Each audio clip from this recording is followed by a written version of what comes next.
pribadi yang teguh melalui pengenalan akan Allah yang benar. Yang ku kehendaki ialah mengenal Dia dan kuasa kebangkitannya dan persekutuan dalam penderitaannya, di mana aku menjadi serupa dengan Dia dalam kematiannya, supaya aku akhirnya beroleh kebangkitan dari antara orang mati. Paulus mempunyai hasrat, kerinduan, kehausan yang luar biasa untuk dia mengenal pribadi Allah. Dari hal ini, Paulus menjadi seorang pribadi yang teguh. Kita lihat pengalaman-pengalaman apa yang membuat Paulus teguh di dalam segala hal. Pertama, teguh di dalam situasi sulit. Apakah mereka pelayan Kristus? Aku berkata seperti orang gila, aku lebih lagi. Aku lebih banyak berjerih lelah, lebih sering dalam penjara, didera di luar batas, kerap kali dalam bahaya maut. Apa yang dialami yang luar biasa ini membuat Paulus mundur? Enggak.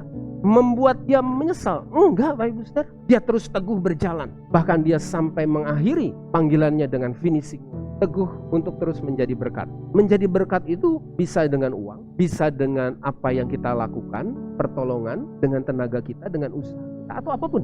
Tetapi prinsipnya adalah apakah saya mau menjadi berkat? Teguh di dalam kasih karunia Allah. Paulus tahu sekali apa yang ada di dalam dirinya. Semuanya hanya karena kasih karunia Allah. Kalau aku bisa, kalau aku mampu, kalau aku sanggup melewati banyak hal, itu bukan karena kekuatanku. Itu pun kita harus nyadari. Supaya apa? Supaya kita nggak tinggi hati, nggak sombong, nggak merasa segala sesuatu yang saya lakukan, yang saya kerjakan berhasil, dan itu karena kehebatan saya. Bahaya, Bapak Ibu Saudara. Semuanya karena kasih karunia Allah. Teguh dalam pemberitaan Injil dan melayani. Apakah hari ini kita masih teguh untuk menjadi saksi, memberitakan kebenaran, memberitakan Injil? Mungkin lewat orang-orang di sekitar kita, mungkin lewat komsel, mungkin hanya di pemuritan kita bisa memberitakan ini dan terus teguh di dalam janji berkat. Janji berkat adalah janji yang diberitakan, ditulis, dan disampaikan buat setiap kita. Kalau kita merasa hidup saya nggak diberkati, bahaya.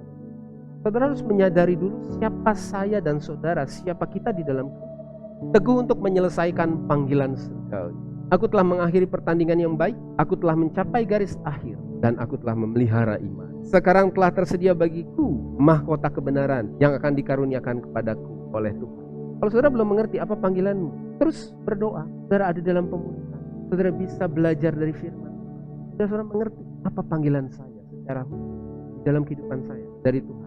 Bertumbuh dalam pengenalan akan Bapa yang benar akan membuat saudara menjadi pribadi yang mengerti dengan utuh isi hati Bapa, sifat Bapa, kehendak Bapa, dan terus teguh untuk berjalan di dalam segala situasi dan hidup dalam pengalaman akan setiap janji Tuhan atas hidup. Pengenalan akan Allah yang benar akan mengubah banyak hal di dalam hidup. Teruslah bertumbuh, teruslah miliki pengalaman-pengalaman, teruslah miliki kehausan untuk kita terus mengenal Bapa. Amin.